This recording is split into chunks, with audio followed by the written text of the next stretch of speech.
everyone could be upstanding for prayer. We ask for guidance and blessing on this council. May the true needs and well-being of our communities be our concern. Help us, who serve as leaders, to remember that all our decisions are made in the best interests of the people, culture and environment of the Corangamite Shire. Amen. We'll stay standing for the acknowledgement of country. We acknowledge the traditional owners of the land on which we're meeting. We pay our respects to their elders, past and present. Thank you. Be seated.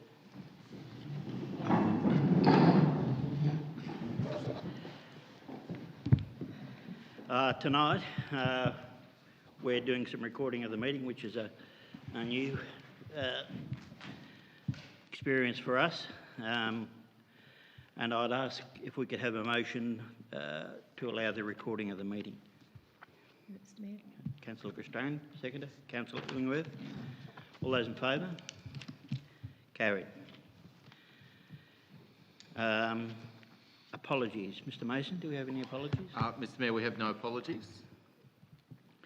Do we have any declarations of conflict of interest? Mr. Mayor, I have one declaration of conflict of interest from Councillor Constrain in relation to item 9.2, which is the planning application in Port Campbell.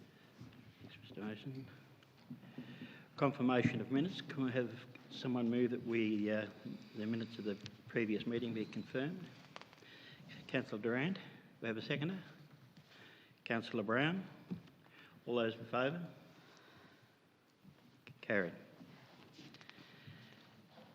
We'll move on to item number 7, deputations and presentations.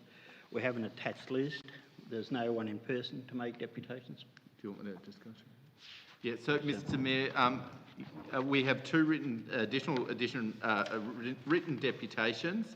One in relation to item 9.1, which is the planning application on Lake GNOTUK, which is from Peter and Jenny Welding, and one in relation to item 9.2 from Roma Hammond in relation to the planning item in Port Campbell.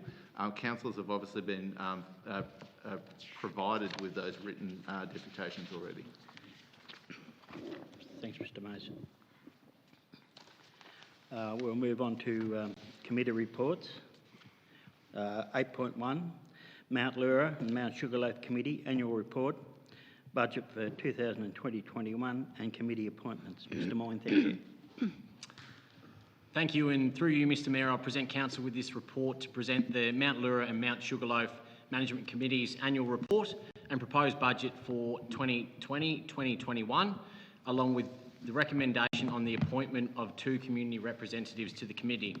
Over the past year, the committee achievements include securing external funding, including Corangamite CMA, Victorian Land Care and Biodiversity grants, completed a review of the Mount LEURA and Mount SUGARLOAF Management Plan, development of new wildlife brochures for the reserves and rejuvenation of the reserves walking trails and general information brochure, continued work on the nature play space, implemented the second stage of the Grower Hollow project, conducted the 3rd consecutive NAIDOC week activities, further strengthening existing partnerships with traditional owners and undertaking a collaborative workshop, conducted an edible weed workshop, regular working bees, and come and explore day and participated in outdoor classroom day, and accumulated field days and workshop activities for the year to date with over 25 events, 900 participants and the equivalent of 19 days.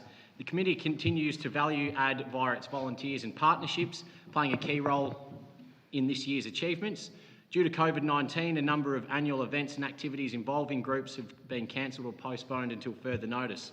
New committee appointments have been advertised in accordance with the council delegations to fill 2 positions annually. After a 4-week advertising period, 3 nominations were received. The remaining 5 committee members considered the nominations in accordance with the selection criteria, and it is recommended that Frances Grundy and Caroline Deinhoven be appointed to the committee as best addressing the selection criteria and future skills required. The draft committee budget is also outlined by the report, including an allocation of $23,638 by Council towards continued implementation of the Mount LEURA and Mount SUGARLOAF Management Plan. Councillors, the recommendation is before you. Thanks, Mr. Moyne. Councillor, can I have someone move that the report be received? Councillor Constrain, do we have a seconder? Councillor Durant, Councillor Gastran. Thank you, Mr Mayor. I was actually going to just add an additional condition to the recommendation that's before Council this evening, and that was that the third applicant for the two positions that were advertised be asked if they would like to join the committee as a non-voting member. It's a Section S86 committee, and there is a strict number of people who are able to sit on that committee, so we couldn't appoint three. And as Councillor Beard mentioned earlier this evening, that if you've got somebody who's willing to put their hand up and volunteer in the community, then it would be great to have them on board. So with that amendment, I hope that Councillor Durant, I think seconded, would be agreeable. Yes. Thank you. If I could just speak quickly, Mr Mayor, and just say that this committee has been underway for a number of years and manages Mount LEURA, which is a council-owned asset, as well as Mount SUGARLOAF, which is an asset owned by the National Trust. They put in an enormous amount of effort, and as you can see by the report presented this evening, the amount of volunteer hours is significant. 900 volunteer hours from the committee, 650 volunteer hours from the community, valued at over $38,000. Very active committee, and as Mr Moyne discussed, they've done a lot of maintenance works, looked at fire risk on the reserves, they run education programs, brochures, biodiversity projects. They're also very active in the grant space, and they were lucky this year to receive a grant from the CMA. So I'm hoping that Council will continue to support this group. As I say, they do manage a council asset as well as National Trust asset. The budget bid is for $23,638. Out of a total budget of $87,123. So I'd like to also just mention the fact that Frances Grundy has put up her hand again. She's been a long-term member on the committee, and welcome Carolyn Dijnhoven. Thank you, Mr Mayor. Councillor Durant. Thank you, and through you, Mr Mayor. The Mount LEURA and Mount SUGARLOAF reserves are wonderful and valuable assets that attract lots of people who are wanting to enjoy its rich cultural, geological and scenic attractions. We're so fortunate to have such a dedicated group of volunteers who so willingly and enthusiastically work to make this area the best it can possibly be. This report also reinforces the key role of the project officer in the implementation of the management plan. Engaging with the community, running workshops and supervising volunteers are just some of the tasks that she undertakes. As with almost everything in our daily lives, COVID-19 has had an impact, and disappointingly, some events and activities have had to be postponed or cancelled, including Reconciliation Week, the opening of which was so successfully held there last year. I note that despite the COVID restrictions, over 1,500 volunteer hours were clocked up to a value of $38,000, which is a mighty effort. I congratulate the committee and project officer on their achievements, and I'm happy to second the motion that Frances Grundy and Carolyn Dijnhoven be appointed to the committee for a 3-year term, and support Councillor Gastran's alternate motion. Thank you. Thanks, Councillor Durant. Councillors, any further comment? Yeah, I'd just like to add that the committee, they do a great amount of work, and I was fortunate enough to go to the Reconciliation Day there earlier this year, and it was a really, really great day. It was just a very good event, and it's indicative of the work that they put in. And the committee there also do a lot of work throughout the volcanic plain. They don't just care about Mount LEURA and Mount SUGARLOAF. It goes beyond that, and they're willing to give assistance. They've been in operation for a long time, and they assist the new committee at NERIT and at Mount Elephant as well. So, it's a great organisation. So I'll put the recommendation. All those in favour? Carried. We'll move on to item 8.2, the Audit Committee report. Mr. Ray, thank you. Thank you. And Mr Mayor, through you, the report presents a summary of business conducted at Council's most recent Audit Committee meeting, which was held on the 12th of March. A number of items were considered as detailed in the report. Of particular importance was the external audit strategy for the current financial year and the proposed strategic internal audit plan for 2021. Council, just a correction in terms of the attendee on behalf of our internal auditor, Crow Horworth, who was in fact Tivia Mahendaran as opposed to Andrew Zavitsanos as listed. So, councillors, the report recommends that you receive the report for the 12th of March and approve the internal audit strategic plan for 2021, consisting of reviews into Food Act, Health Act compliance and fuel cards and Bowser key management. Thank you. Thanks, Mr Ray. Councillors, the recommendation is before you. I have someone move the recommendation. Councillor Durant, seconded Councillor Illingworth. Councillor Durant. Thank you, and through you, Mayor. The Audit Committee was pleased to welcome newly appointed independent member Philippa D to her first meeting.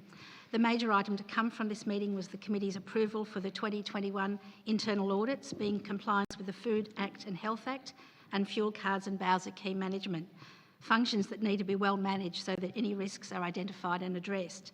The committee were also given a comprehensive update on the COVID-19 outbreak, and in particular how Council has responded in terms of emergency and risk management and business continuity. So I'm happy to move the motion. Thank you.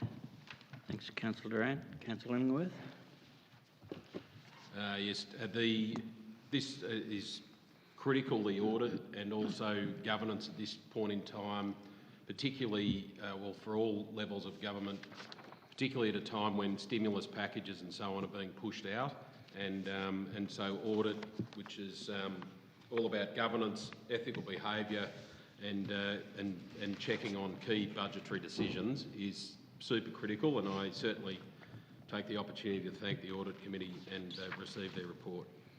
Thanks, Councillor Illingworth. Councillors, any further comment? Yeah, I'd just like to add our thanks to Mr Andrew Jeffers and Simon Bakeri, who have sent retiring members from that committee. So add our thanks to those. So without any further ado, I'll put the motion. All those in favour? Carried. We'll move on to planning reports. Item 9.1, PP 2020-006, use and development of land for group accommodation and removal of vegetation for non-Indigenous trees at 4795 Princess Highway, NOTUK. Mr Moyne, thank you. Thank you, and through you, Mr Mayor, I present Council with this report for planning permit application PP 2020-006. The application seeks planning approval for a single detached accommodation building and removal of non-native vegetation in conjunction with an existing rural residential property on the northern crater rim of Lake NOTUK. The proposal includes the placement of a single self-contained unit on the land to provide accommodation for guests. Notice of the application was given and Council received 5 objections, raising issues which can be summarised as construction of a new building within the crater rim, visibility of the building, application requirements, traffic impacts on Princes Highway, wastewater management, landscaping and precedent for future development. The proposal has been assessed against the relevant provisions of the Corangamite planning scheme, where on balance it is considered that an acceptable outcome will be achieved. Although there is local policy direction which seeks to manage the visual and environmental character of the Crater Lakes, there is no alternative suitable location for the proposed building on site, and its minor scale and nature will not adversely affect the landscape. The proposal will support tourism and attracting visitors to the central area of the Shire by providing new accommodation. Whilst a new permit would result in a small and modest building within the lake crater, this needs to be balanced with economic benefits supporting local tourism. Issues raised by the objections have been reviewed and will be addressed via permit conditions. Councillors, the recommendation is provided before you to issue a notice of decision to grant a permit subject to conditions. Thanks, Mr Moyne. Councillor, the recommendation is before you. Someone move the recommendation. I'd like to move an Councillor alternate recommendation, Mr Mayor. Councillor Gastrane has an alternative recommendation. Would you like to read your recommendation? I and then will. We'll seek a seconder. I can read it, or you can seek a seconder. Well, can I have a seconder for the alternate recommendation? Councillor Durant. The motion that I'm moving this evening, Mr Mayor, is that Council, pursuant to Section 65 of the Planning and Environment Act 1987, resolve to issue a notice of refusal to grant a permit under the provisions of the Corangamite Planning Scheme for the use and development of land for group accommodation and removal of vegetation for non-Indigenous trees on land known and described as 4795 Princess Highway, NOTUK, Victoria 3260, Crown Allotment 1F, Section 6, Parish of Colongulac, based on the following grounds. Number one, the use and development does not provide an acceptable outcome or net community benefit in terms of the planning policy framework. The use and development does not provide an acceptable response to local planning policy clause 2103-2, landscapes, which recognises the significance of Lake NOTUK and its surrounds and seeks to protect the landscape by ensuring new development is sited outside the crater rim.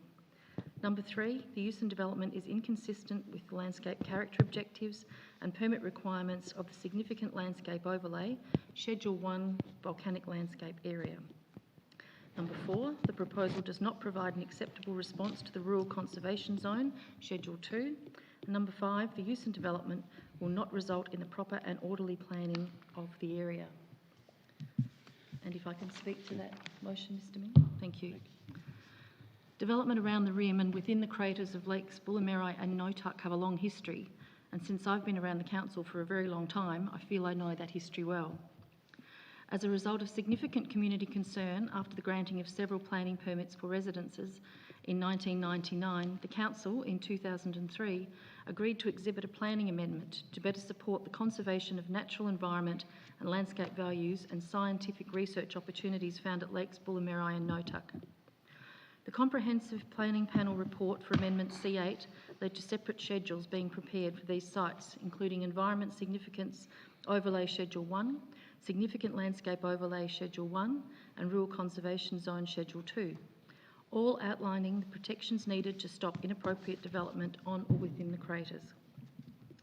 The application before us is for group accommodation, and whilst it's a small detached dwelling to be used for a B&B, it's still a second dwelling on this site and will be located within the crater rim. I appreciate the comments in the report that each future application will be considered on its merits, but this, I believe, will be the thin end of the wedge, and we will see further applications being submitted and proposed to be sited inside this fragile landscape. This application may have the effect of attracting tourism to the central part of the Shire, but at what cost and to what extent? Visitors should be accessing accommodation in its existing or new businesses located outside this landscape and taking the opportunity of visiting the lakes or viewing from lookouts. The lakes are what are known as closed catchments and have no water flowing into them. So I also disagree with the comment the wastewater could be treated appropriately. Everything on those slopes eventually makes its way into the lakes, and minimising any impact, however small, should be taken. I was surprised that the application was not referred to Vic Roads. The location of this site on a notorious corner should also be considered a negative. Having visitors unfamiliar with the corner trying to access and egress the site is certainly a major traffic issue. There is limited or no opportunity to site this unit outside the overlays or the Rural Conservation Zone, and we should carefully consider our decision. I don't consider this a minor application, but I consider one of considerable precedent, and I urge councillors to support my motion. Thank you, Mr. Mayor. Councillor Castrain. Councillor Durant. Thank you, Mr. Mayor. I'm happy to support Councillor Castrain's alternate motion. This is a unique and significant landscape and one that we need to protect at all costs. I appreciate that there are already houses and outbuildings within the crater rim, but these were built before the significant landscape overlay and other schedules were put in place. Even though applications are considered on a case-by-case basis, it will make it harder to refuse future developments if this is approved, and it has the potential to encourage other similar development within the crater. Thank you. Councillor Durant. Councillor Baird. Yes, through you, Mr. Mayor, and I appreciate and I will be supporting Councillor Castrain's grounds for refusal, based on the fact that, yes, she did remind us she's got a lot of history with the lakes, and I value that, particularly in councils and knowing their vast knowledge when it comes to the history of certain projects or things that are as significant as what we're talking and discussing about now. So I appreciate her words that she said.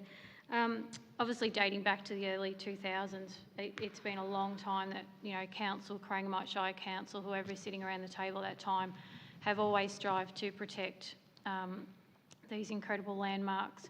So I have to say that is why I'll be supporting the grounds for refusal. I can appreciate obviously the applicant's enthusiasm in their plans they've put forward. But this isn't no ordinary landmark or location. It is a rim of a really notorious volcano lakes. I mean, it's beautiful. And I think as councillors, we need to do all we can to protect that going forward, just as our councillors have in the past. So I will be supporting Councillor Constrain's refusal. Councillor Beard. Councillor, further comment? Councillor Illingworth.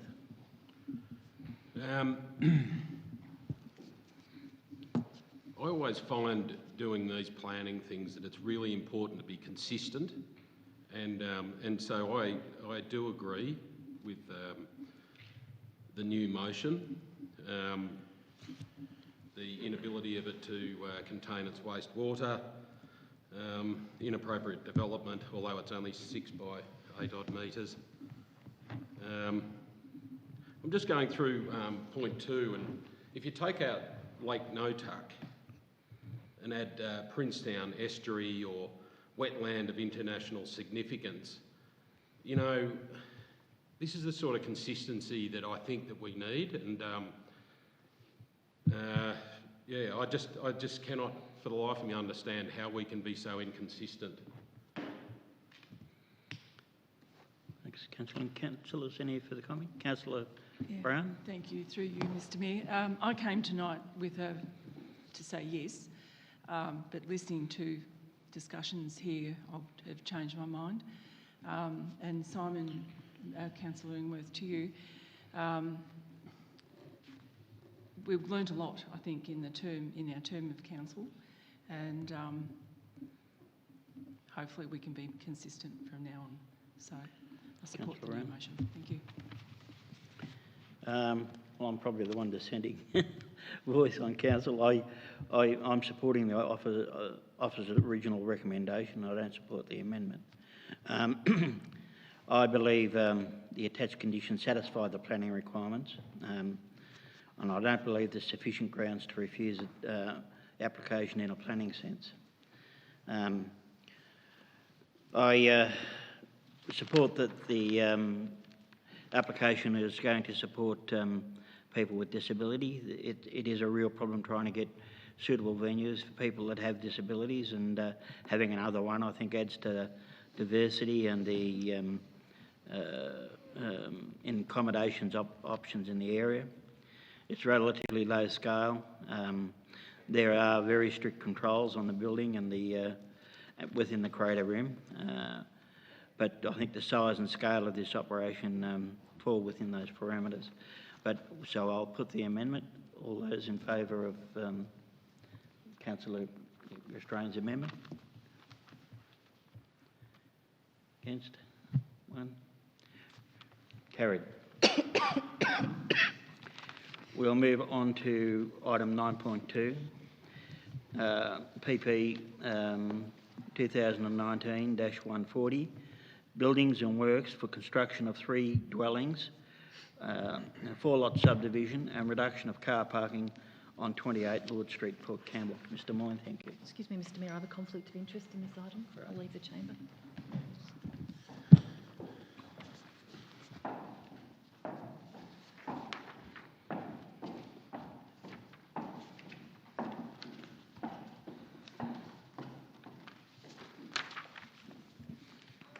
Mr Moyne. Thank you, Mr Mayor, and through you I present council with this report for planning permit application PP 2019-140. The application seeks planning approval for construction of 3 dwellings, a 4-lot subdivision and reduction of car parking requirements at 28 Lord Street, Port Campbell. The proposal specifically involves the construction of 3 2-storey dwellings at the rear of an existing property containing a commercial premises with associated subdivision in accordance with the development plans, creating 4 new lots. Vehicular access to the site will continue to be provided from Lord Street. Notice the application was given and council has received 4 objections, raising issues which can be summarised as development scale, design and height, site works and retention, overlooking, impacts on views, external lighting, stormwater management, devaluation of land and restriction of development on adjoining residential properties. The proposal has been assessed against the relevant provisions of the Corangamite planning scheme and will provide an acceptable planning outcome. The development will provide for new infill residential development within Port Campbell Commercial Centre, catering for future resident and visitor needs, an outcome which is supported by local policy direction. The development also has been designed to address local character requirements for Port Campbell and protect the amenity of adjoining residential properties. The proposal is supported by the planning framework and controls and will result in an outcome that will increase capacity within Port Campbell to meet future residential needs and visitors catering for future tourism. Issues raised by objections have been reviewed and responded to by applicable permit conditions. Councillors, the recommendation is provided before you to issue a notice of decision to grant a permit, subject to conditions. Thanks, Mr Moyne. Councillors, the motion is before you. Mayor, may I put an alternate motion? It's identical to the current motion, however, adding two or somewhat minor conditions. The first one that is listed in my alternate motion is 9 car parking. 2 car parking spaces must be provided and retained in conjunction with the existing food and drink premises to the satisfaction of the responsible authority. That in itself relates to what is currently the Grassroots Cafe, so the requirement there is just ensuring, and they're actually on the plan as it is, but ensuring that they remain. Point 10 is external features and equipment, plant equipment, services or architectural features including antennas or satellite dish or other than those shown in the endorsed plans must not be located above the roof level of the buildings without the written consent of the responsible authority. So ultimately, point 10 is covering the idea of extended flues and interruption to unnecessary interruption to neighbours' views. Thanks, Councillor Illingworth. Councillors, do we have a seconder for the amendment? Councillor Beard. Councillor Illingworth, did you want to speak further to the motion? Yes, thank you, Mayor. So this, I'll put this in 2 parts. First of all, there's a subdivision. It's a relatively large block, and indeed a much deeper block than most, coming off the Lord Street, the main street. The subdivision of the Grassroots Cafe restaurant would allow for the local cafe owners to potentially purchase the land or in the future the freehold of that business. So the people that are currently doing that have done a magnificent job. Have got a very steady clientele. It's very busy, and I would understand why they would want to purchase their own restaurant if that was to take place. Additionally, allowing that subdivision would obviously lessen the outlay for the young business owners or potential business owners who only have to purchase the relevant piece of land relating to the actual restaurant. This then works in twofold. The rear of the property can then be developed by a different investor, which is obviously the intention here. Port Campbell in itself, once we get back on our feet as far as tourism goes, I think there is an acceptance that there will be a requirement to increase the density within that CBD area. The idea of pushing the town boundary is certainly not supported, and the condition of the 2 car parks on the restaurant at the front relates primarily to allowing for workers and the chef and so on that work in that restaurant to actually park somewhere all day other than out the front or in our council car park, which is obviously detrimental to not only their own business but also to the businesses around them. And last, the external features it's not a major point. However, it's unnecessary, I believe, well, if they could locate the external features, if it happens to be a satellite dish or whatever, outside of the view of the neighbours, I'm sure it'd be appreciated, and hence why 10 is in. Thanks, Councillor Illingworth. Councillor Beard. Yeah, thank you, and through you, Mr Mayor, I appreciate Councillor Illingworth's additions there, and particularly the reference to the external fixtures and equipment as something that I was concerned about.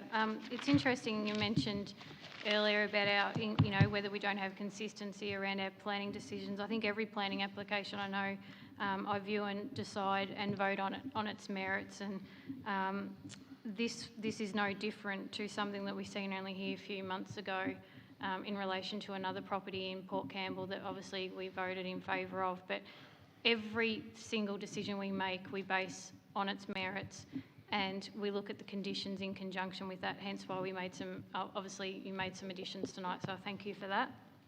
One of the main concerns that was raised and is always raised when it comes to any coastal developments is the view and how any development could obstruct someone's view. And I note that the Planning Department have obviously made recognition that VCAT consistently holds its position that there is no right to a view. Obviously that is something that we continually take on board when we make our decisions, so it's something that we have to continue to remind people in those sort of coastal communities that it is something that is always going to happen, but you do not have a right to a view, and I think that will obviously be a reference to quite a few of those points of objection that were made. All conditions, I believe, are in response to the objections and I think alleviate a lot of the issues that were of concern. And as I will make note, it is quite consistent, I think, with a previous permit that we actually approved only in the last 6 months, I would say. So thank you. Councillor Beard. Councillors, any further comment? Yeah, I'd just like to add that this development doesn't alter markedly from a number of other proposals that have been approved by council in the past. Waves Restaurant, Seafoam Villas, proposed microbrewery, similar types of development that have received council approval. Cut and fill has also been used on projects within the township. The developers endeavoured to meet the concerns of the objectors, and the design and built form of the development is sympathetic to those concerns. There is a long list of attached conditions to the permit that take into consideration the objector's concern and planning requirements. I don't believe there are sufficient planning issues in which to refuse the permit, and I support the officer's recommendation. I'll put it to the vote. All those in favour? Against? Carried. Can someone notify Councillor Restrain?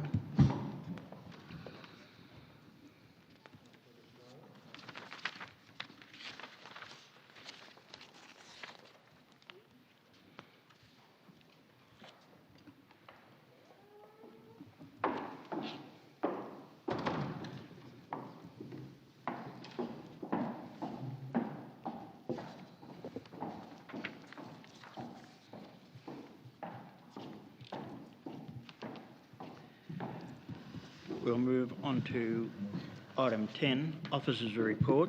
10.1, Property Leasing Policy Review. Brooke Love, thank you. Thank you, and through you, Mr Mayor. Councillors, the property leasing policy governs the way in which council administers the granting of leases and licences for council-owned and controlled land. The aim of the policy is to establish a framework for council when developing the agreements. The framework is intended to streamline the use of council land holdings. The policy has served us well in guiding the establishment of new and renewal of leases and licences over the past 2 years, and indeed 4 years when it was extensively reviewed. The recommendations before you. Thanks, Ms Love. Councillors, someone move the recommendation? Councillor Beard, do we have a seconder? Councillor Brown. Councillor Beard? Yeah, obviously this is a procedural report here, but I want to thank obviously the officer, Wendy Williamson, who obviously there's quite a few significant changes that had to go into this report. Obviously there's been in relation to legislative changes and things like that. So often we see policy reviews come to us and there hasn't actually been a lot of changes, but this one did have quite a few, so appreciate those. And obviously in terms of this, often a lot of those decisions have been taken out of our hands when it's a legislative requirement, but these, particularly property leasing policies, are there for a reason. Because there's so many people involved often in these circumstances, it's important that we have a set of rules, and obviously it's a mixture of the legislative ones but also our own, so it's important that we continue to have really strong policies such as this one, so I support the recommendation. Thanks, Councillor Beard. Councillor Brown? Yeah, nothing further. Thank you. Councillors, any further comment? Put the motion. All those in favour? Carried. We'll move on to item 10.2, sale of council land and building policy review. Ms Love again, thank you. Thank you. Mr. Mayor, councillors, the sale of council land and building policy outlines the way in which council administers the sale of its assets. It guides the way in which council reviews the status of the assets and determines if they are surplus to council's requirements. It has also been developed to ensure there's a consistent approach in how we do administer the sale or exchange or transfer of council land. The policy is being reviewed and only with minor changes. The recommendation is before you. Thanks, Ms Love. Councillors, recommendations before you. Can I have someone move the recommendation? Councillor Durant, if we have a seconder. Councillor Gastrain. Councillor Durant. Thank you, and through you, Mr. Mayor. I note that there are only minor administrative changes to this policy since its last review. The council doesn't need to hang on to land or property that is surplus to its requirements, and in many cases selling these assets provide opportunities for other people to build or develop in some other way or in ways that council cannot do economically or effectively. So I'm happy to move the motion. Thank you. Councillor Durant. Councillor Gastrain.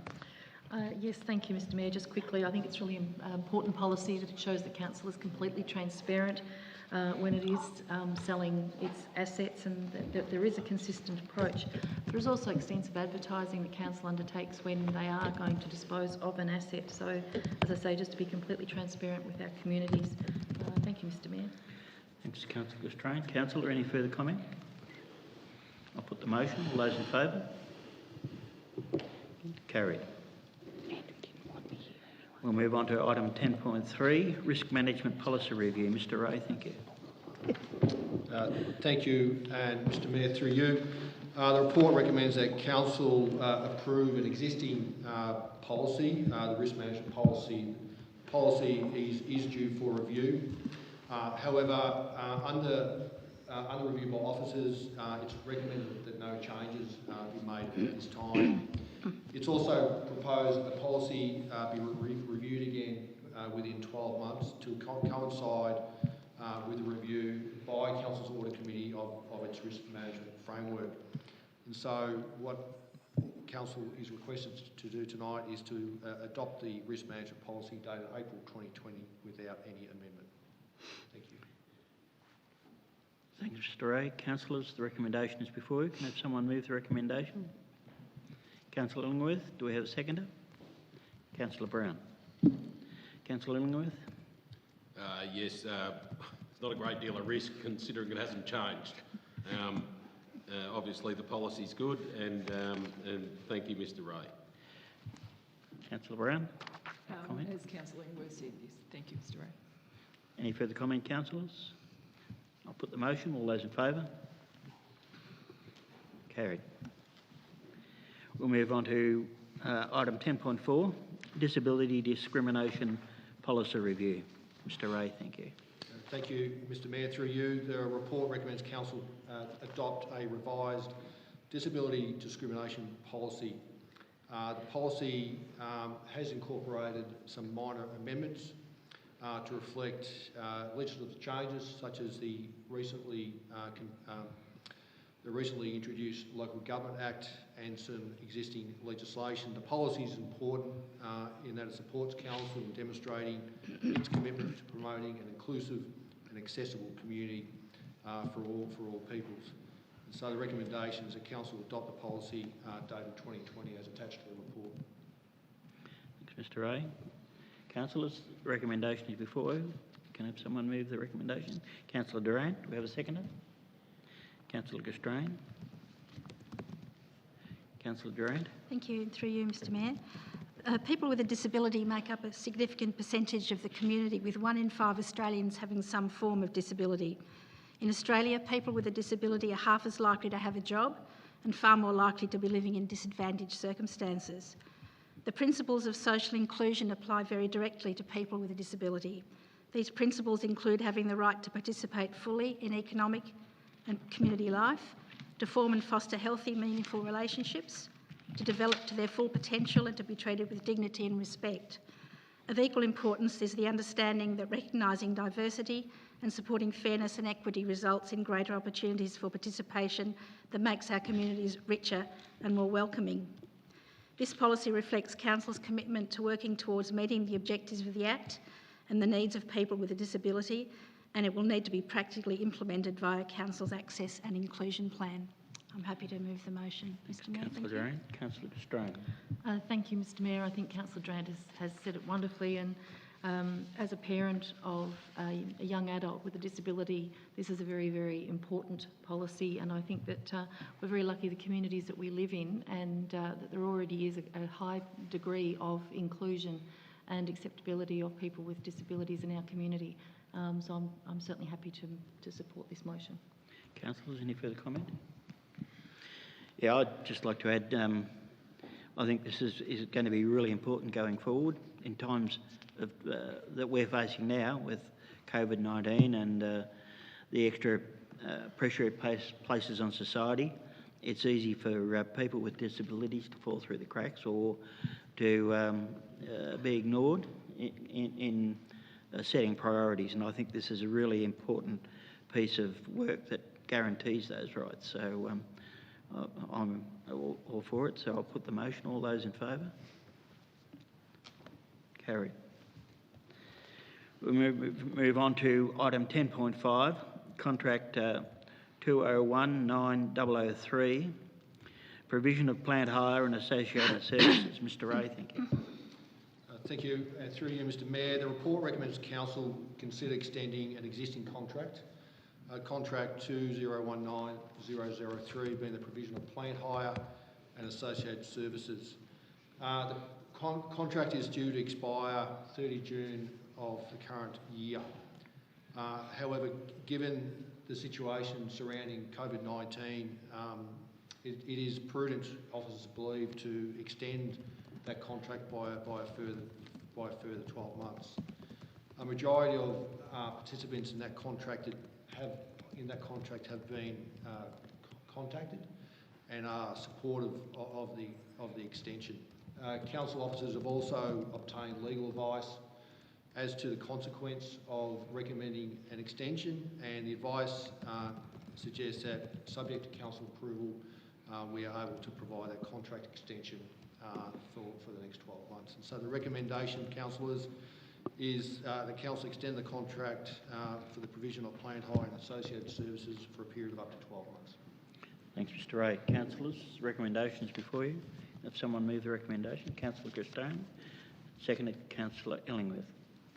Councillor Castrone. Thank you, Mr Mayor. Under the circumstances that we're currently facing, this makes absolutely perfect sense that we extend this contract for another 12 months. Thanks, Councillor Castrone. Councillor Illingworth. What we're witnessing here, and it's not just related to this contract but no doubt others, is COVID-19 affecting a true market economy. We simply don't have that, so supply and demand is completely askew at the moment. It's difficult to advertise. The social distancing, etc., means that any alternate providers are at a distinct disadvantage, and so putting this off 12 months is the smartest decision. Thanks, Councillor Illingworth. Councillors, any further comment? I'll put the motion. All those in favour? Carried. We'll move on to item 10.6, the finance report. Mr Ray, thank you. Thank you, through you, Mr Mayor. The report is for Council to note the financial position as at 31 March 2020 and approve changes to the current year's budget. The approved changes will improve Council's cash position by approximately $1.2 million. The proposed changes to the budget reflect the operating environment in the first quarter of the current calendar year, the projected impacts of the COVID-19 pandemic, and the necessity to free up cash in response to Council Resolution of 24 March, instructing the Chief Executive to draft a budget with a 0% rate rise and provide for a $2.5 million community and business recovery fund as a consequence of COVID-19. The year-to-date financial performance, having accounted for those savings, is a variance of $1 million. The details of that positive variance is documented in the report, and largely, mostly of a timing nature, particularly with respect to capital expenditure. With Council, the report also foreshadows the stimulus package and COVID-19 costs that will be considered as part of the 2021 draft budget. Councillors, the recommendation is for you to receive the finance report and approve the forecast changes for the current financial year. Thanks, Mr. Ray. Councillor Gastrein. Oh, sorry, I've lost my place. Councillors, can I have someone move the recommendation? Councillor Illingworth, seconder. Councillor Beard. Oh. Councillor Illingworth. Yes, happy to receive the document. I will add one thing, Mr. Ray, is that yourself and your team have worked extremely hard. This is a very difficult time, in particular for people doing the numbers as you have been, and it is difficult times. The idea of us stimulating the economy wasn't taken lightly. It's also been a speedy decision which puts added pressure onto you, indeed your office and all of Council. And so we've received the report, and again, thank you for doing the work that you've been doing. Councillor Gastrein, or did you use It was Councillor Beard seconded? Yeah. Okay. Through you, Mr. Mayor. Look, obviously reflect exactly what Councillor Illingworth just said, and make a special mention, obviously, to Director Ray and his whole entirety of finance team. I mean, they've all worked so hard. But more importantly, a really strong financial performance such as this is, to me, a really reflective of an organisational performance, and it's really positive. None of the finances can come through and reflect like this if the work on the ground wasn't getting done at the same time. So from us, I think as a council, we should be really proud of our entire organisation and the ability in which they get on and get things done. They get money spent, they get the projects completed. Obviously, as Councillor Illingworth alluded to, we've had a lot of work happen in the last probably month or so, particularly since our last council meeting in relation to what we're proposing in terms of a stimulus package and rate savings for our ratepayers. But it's important that none of that just automatically happens. There's a lot of work that goes on behind the scenes to make these things happen. And it's a real team effort. So I just wanted to make sure everyone within the organisation got a reflection that they are all valued. Thank you. Thanks, Councillor Beard. Any further comment? Councillor Gastrein. Can I ask a question, please, Mr. Mayor? Yep. And for Mr. Ray or perhaps Ms. Love, and that's around the delivery of the operating projects and how they're going to be delivered this financial year. There seems to be still quite a few that are in progress, and yeah, we've only got a quarter to go, or less. Through you, Mr. Mayor, and thank you for your question, Councillor Gastrein. It's an important question, and it's an ongoing conversation within the organisation, particularly in light of the current restrictions in place by state and federal government.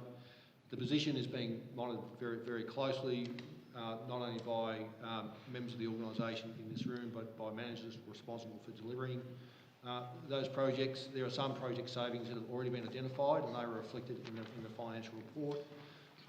Council officers, with their best endeavour, are looking to deliver those projects as best as practical before the end of the financial year. Projects that remain incomplete are likely to be carried forward into the new financial year for completion and that's obviously subject to council approval as well. Can I ask one more, please, Yes. Mr Mayor? Just around investments, Mr Ray, in light of the fact that Council made a decision last year to invest a considerable amount of money with the Victorian Funds Management Corporation, I think it was. I'm just wondering how they're tracking, because we've seen where the interest rates have been heading. Thank you, through you, Mr Mayor, and thank you for your question. And it's a very good question on the basis that Council made a decision late last year to invest funds in the Victorian Funds Management Corporation. The principal amount invested is $5 million. The amount has been invested into a capital stable fund. In terms of where that portfolio currently sits, it's around about $4.9 million. So there is an unrealised loss on that investment to date. However, given the nature of the fund and how it's been invested on our behalf, we are confident that the fund will return to positive territory in the medium term. Thank you, Mr Ray. Thanks. Councillors, any further comment? Yeah, I'd just like to add, I commend the finance team for their speedy response to Council's position to COVID-19. Council remains in a good position, and the measures that have been taken, unfortunately, will probably impact on future budgets and project delivery going forward. But it's part of the cost we have of doing business, and I think what we put in now will reap benefits in the end. So I also support the motion. I'll put the motion. All those in favour? Carried. We'll move on to item 10.7, quick response grants. Mr Ray, thank you. Thank you, Mr Mayor. For your consideration this evening, councillors, there are 3 applications for approval, or for your approval tonight, that have been received under the Quick Response Grants Program. They are from the Terrain Bowling Club, the Darlington Mechanics Institute and Recreation Reserve, and Skipton Community Shop. Thank you. Thanks, Mr Ray. Councillors, the recommendation is before you. Can I have someone move the recommendation? Councillor Brown, do we have a seconder? Councillor Gastrein. Councillor Brown. Thank you, through you, Mr Mayor. The quick response grants are very much appreciated throughout the community, and these are all worthy beneficiaries of these finances. And I note that the North Ward funds are now expended, so my North Ward people will have to wait until next year. The ones that I do know well, the Darlington Mechanics Institute and the Skipton Community Shop, they work extremely hard, and they will very much appreciate these works. Thanks, Councillor Brown. Councillor Gastrein. No, thanks. Councillors, any further comment? Councillor Illingworth. Yes, just one of the things that Councillor Brown sort of twigged me to was the fact that there's actually $7,307 unclaimed in these quick response grants. Mr Ray, these expire, do they not, in 2 months' time? Through you, Mayor, Councillor Illingworth, that is correct. There are funds that are subject to an annual budget allocation, and those funds that are unallocated do find their way back into Council's consolidated revenue. So thanks for that. So I'd just like to list, so Coastal Ward still has $1,022 unspent. South Central Ward has $1,640 unspent. South West Ward $1,022. Central Ward $3,623.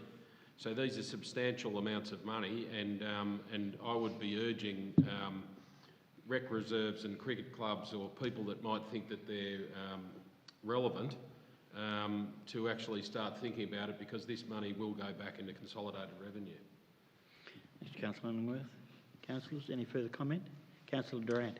May I also add, as well as rec reserves and cricket clubs, any other community organisations who are in need of $500 or less? Thank you. Councillors, any further comment? Put the motion. All those in favour? Carried. Move on to item 10.8, record of Assembly of Councillors. Mr Mason, thank you. Through you, Mr Mayor, a very procedural item, just for Council to accept the 2 records of Assembly for tonight. Councillors, the recommendation is before you. Councillor Illingworth, do we have a seconder? Councillor Beard. Councillor Illingworth. Correct. Councillor Beard. Ditto. Any further comment? Mr Mayor. Councillor Castrain. Thank you.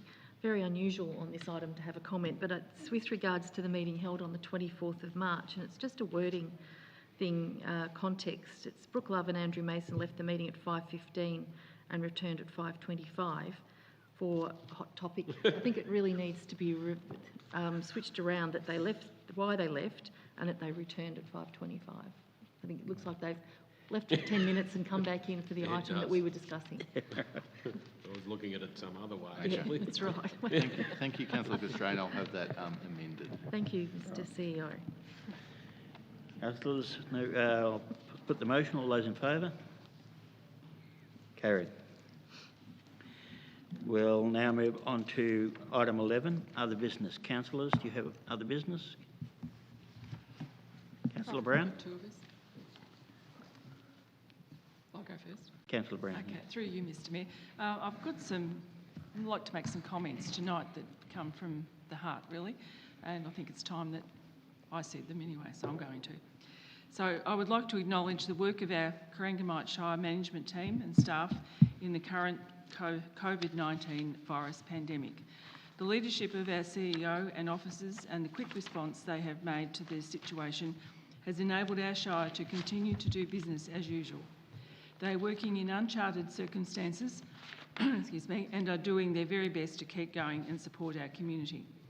Our Shire has been challenged by floods in Skipton in 2011, fires in 2019, and now this pandemic. All extraordinary events that we really don't want, but everyone has risen to the challenge, supporting each other and are managing well. I'd also like to say that as a council, we have become strong and work together respectfully and as one, making Corangamite a Shire to be proud of. We will get through this, and there will be a lot of work to be done in coming months and years to recover, but we will succeed. And on to do with that, but another subject. On another subject, I recently watched the documentary The Story of the Road, which is about the making of the Great Ocean Road. The film highlighted how this project was initiated to provide employment to the returned soldiers from the First World War, and at a time during the Depression, when there were few employment opportunities and the incredible hardship that these men went through. I believe that it is our responsibility to continue to improve the facilities along the coast in the spirit that this work was done. As we emerge from the pandemic, many businesses will not be able to employ people, and I expect that many will close, depending on how long the situation continues. We have the opportunity to create employment and get on with some of the many projects that have been talked about for many years. Corangamite Shire and the region want these projects to happen. Now we are in the 4th year of this council and my first term, I've heard a lot of talk about projects. There has been a lot of work put into planning and design. We have been briefed many times on project proposals, and it's time to get on with them. Not city-centric projects, but projects in our regional areas that will support locals and get our region moving. This morning, our Premier, Daniel Andrews, said, "Some people make commentary, we get on and do it." I trust that these words can also not just be commentary, and that these projects can get the support they need and get on with them. Thank you. Councillor Brown. Councillor Beard. Through you, Mr Mayor, and perhaps I should have went first and Councillor Brown could have went second, because mine isn't a praise and a lot of positiveness. Unfortunately, I'll be raising tonight the issue that has come to light for me. I heard some concerning news on Friday concerning our students here in Corangamite Shire and the lack of connectivity for them to be able to continue out with their remote learning. So having heard a couple of significant cases, I thought I'd do a little bit of exploring myself around what else is going on around Corangamite, and having spoken directly to each of the 11 school principals in Corangamite Shire, it really did hit home to me that Corangamite students aren't getting the same deal as a lot of other students around the state, and probably more importantly, the metro students. So I just want to give a little bit of a snapshot of the information that has been passed on to me from our local schools. Most significantly, and this is something that arose after the bushfires, as you know, Mr Mayor, was the inability of people being able to feel like they were connected through various particularly emergency platforms during the fires, and not getting that information through because they had lack of mobile access, and probably more importantly now, the internet access too. And we obviously, as a council, we did a lot of advocating in particular areas across Corangamite Shire to see a better outcome for our local residents. Unfortunately, this has really just again shone a light of what's been happening since the COVID pandemic, and the remote learning that our students are now having to undertake, in the inability that they now have to stay connected, not only as families, but more importantly for them to stay on track with their studies. I do want to also raise, there's some more significant issues around the inability for the schools to access IT tech support as well. So when I talk about technicians coming in and that would normally be perhaps contracted to some of our schools, it might be one day a week that the education department contract those technicians out to those schools. Well, in one case there's been no technician and school's nearly been back for 3 weeks. So it's not business as usual when we talk about everything in life at the moment. There's no business as usual as we used to know it. So where there would normally be schools and their devices and the students learning with them, we're now expecting each of those students to have a device, but yet they're not having the support in terms of technicians to be able to help them use those devices. This was a real concern to me. My husband is an IT technician at a local school, and I know the hours he is putting in. He's putting in, if not double, more than what he normally would. It is not sustainable that these schools don't have access to the tech support that they deserve, and this is impacting our local students' learning ability.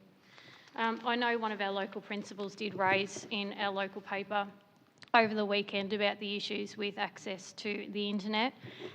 This is not in just one area of our shire. This is happening across our entirety of our shire. There is significant pockets of families not being able to access the internet. So I think this is something we need to raise again at a federal level. So I'll put a motion forward at the end of my comments and what I think we need to do. State Education Minister, Mr Moyne, made a statement, a quote, in a media release that was released last week, the end of last week. And one of his statements were, "We're making sure no child misses out on learning during this period, providing a device to every child that needs one, as well as internet access to thousands of Victorian students." It's all in good to make those statements, but we need to follow that up. It needs to be backed up with action, and unfortunately that is not happening.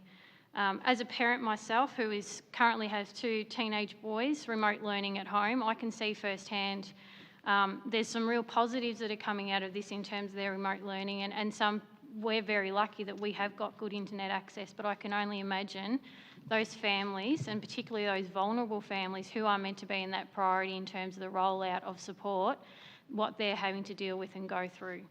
So I did want to raise that tonight. In some cases too, I know that the principals are actually becoming the IT experts, which is totally unfair. They have enough to deal with, they've got enough going on their plate, and then to have to turn around and then trying to fix devices on their watch too, I think is really unfair.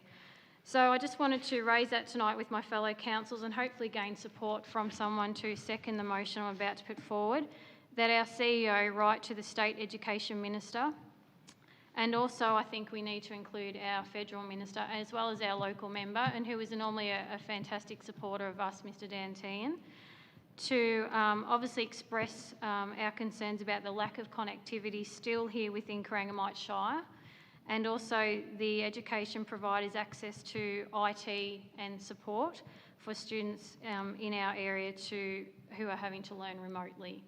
So I'm asking one of my fellow councillors to second that we raise those concerns with those two ministers. Thank you. Mayor, can I just add to that, just in I'll be very brief. The children that are currently unable to connect should be allowed to attend school with the essential service workers' children. So I can clarify that. So that is actually happening, Councillor Illingworth, and to a point, some of the schools that normally had a fairly decent ratio of kids that would normally be working on devices, it's now switched. Just an example I can give you. So what used to be a 70% would be on a device and 30% on paper, and now 70% on paper and 30% on device because of the internet coverage is so insufficient. Some of the teachers in their learning are actually having to hotspot to their own device, their own personal device, just to be able to run a classroom. Now, in some of those instances where there is totally no internet available to that family, those kids, at the discretion of the schools, obviously have invited those families to send their kids to school because they know that's their only way, that's their only means of being able to teach them. So the schools have been extremely accommodating, and I don't believe that is the issue. And we don't know how long this is going to go on for, but in terms of putting statements out that no child will be disadvantaged, I don't believe that's occurring. We'll need a seconder for the motion. Councillor Illingworth. Councillors, any other discussion on the motion? I'll put the motion. All those in favour? Against? Carried. Thank you. Councillors, any other business? Councillor Illingworth. And I will be quick. Just in relation to Councillor Brown's comments, I completely agree. In particular, the Tim Boone Port Campbell Trail is something that we've spoken about before. The capacity for a project like that allows us the opportunity to employ a mass of people to be able to spread them along the trail so that they're not interacting, therefore much safer and less risk. And indeed, the capacity to silo workers is something that we've already thought about. And so these are the sort of projects, and in that one in particular is a project that is absolutely cherry ripe for any coronavirus infrastructure projects. Thanks, councillors. Any other business? I'd just like to add, in light of the tragedy that happened with the police in Melbourne, that I'd like to just reiterate our respect for the police. The loss of former members, our thoughts are with their families and friends and work colleagues. You know, when police go off to work, we know it's a risky job, but you do expect them to come home. And this is something that's reverberated right through the community, and we're in this time of great need with the coronavirus. The police are doing a great job, and they've done a great job in our area in helping to keep us safe. And it's really traumatic when it ends in tragedy like this. And while I'm on the subject, I'd like to thank their community for their cooperation during this crisis.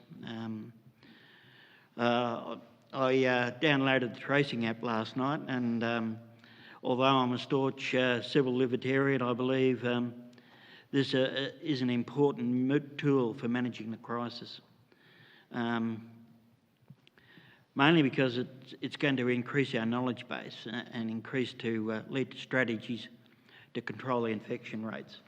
I don't believe my life will become the subject of Big Brother watching over me. Over the past few weeks, I think it'd be pretty boring viewing. It has been for me living it, I know that. Let alone anyone else would have the slightest interest in seeing where I've been and what I've been doing. But if I were to become infected, I would like to minimise the effect that my contagion might have on others. It's a personal choice. Some people will find it philosophically impossible to do, but if enough people do it, it may well increase our understanding of the virus and become an invaluable tool for containing its spread. So if there's no other business, we'll move on to confidential items. So I'll close this section of the meeting and we'll go into confidentials. Is there open forum? Someone move with Open forum. Oh, is it open forum? Anyone wanting to speak?